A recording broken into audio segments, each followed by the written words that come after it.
తెలియజేస్తున్నాము. సభను అలంకరించినటువంటి దైవజనులందరికీ మా వందనాలు తెలియజేస్తున్నాము. గారి సత్యమని నేను మరి చనిపోయినటువంటి తగరం సువార్తమ్మ గారికి నేను రెండవ కోడలిగా 2009లో వచ్చాను. వచ్చినప్పుడు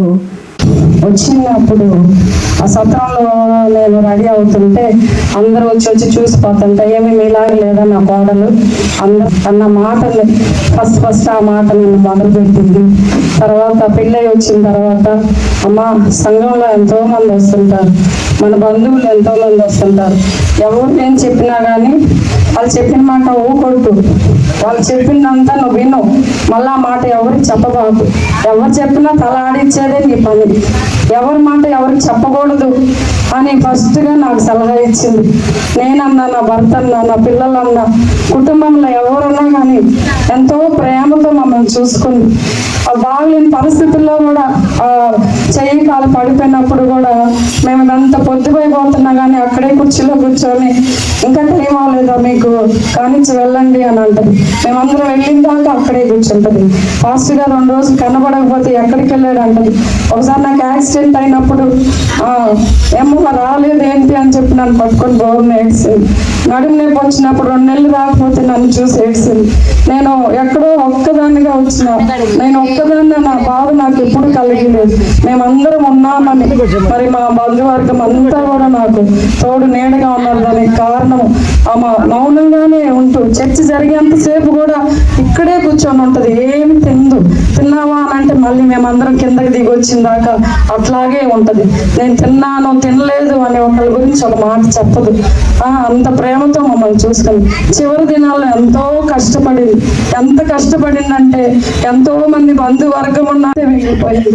మరి మాకు సమ్మర్ హాలిడేస్ వచ్చాయి కాబట్టి కొంతలో రుణం తీర్చుకోవడానికి దేవుడు నాకు అవకాశం ఇచ్చాడు. మరి నేను అలా చేస్తున్నప్పుడు చాలా దేవుడు నాకు ఒక కళ్ళ చూపు. నేను పాస్టర్ గారు ఎప్పటిలాగే వచ్చామంట. ఈ సందులో నుంచొని ఉంటే అత్తమ్మ రూమ్ లో చూస్తే 2 మనుషులుగా, ఒక మనిషి బయట మీద పట్టుకొని ఉంది, ఇంకొక మనిషి కూర్చొని ఉంది. 2 కనపడుతున్నారు ఏంటి నాకంటే, అవునేస్తే నాకు కూడా 2గా కనపడుతున్నారు అమ్మోళ్ళు అని అన్నారు. సరే నేను వచ్చి కనుక్కుంటానని చెప్పి లోపలికి వచ్చినప్పుడు కూర్చున్న మనిషి నేను అడుగుతున్నాను ఎవరు అంటే, నేను అబ్రహాము కుమార్తెనమ్మా, మీ అత్తను తీసుకెళ్ళడానికి వచ్చానండి. నాకు అప్పుడు అర్థం అవ్వలేదు.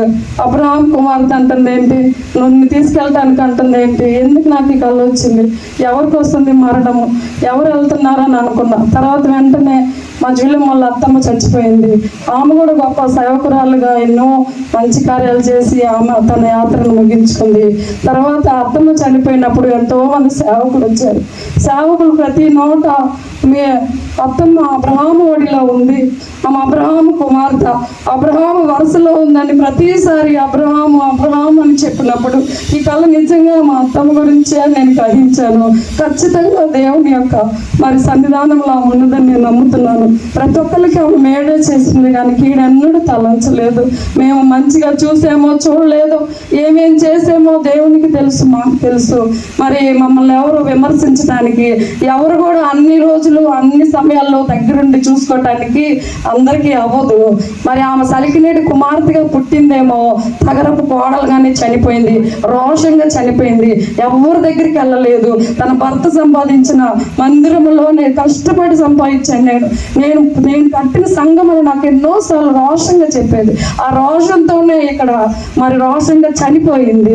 నా సంఘస్థులు ఎంతో మంది ఎన్నో సమయాల్లో ఆమెను ఆదరించారు. మీ అందరికీ నా వందనాలు. బంధువులు ఎంతో మంది సేవ చేశారు, మీ అందరికీ నా వందనాలు. మరి చేయలేని వాళ్ళకి కూడా వందనాలు. ఆమె ప్రార్థన మా కుటుంబాలకి, ఈ సంఘానికి నిత్యము తోడై ఉంటుంది.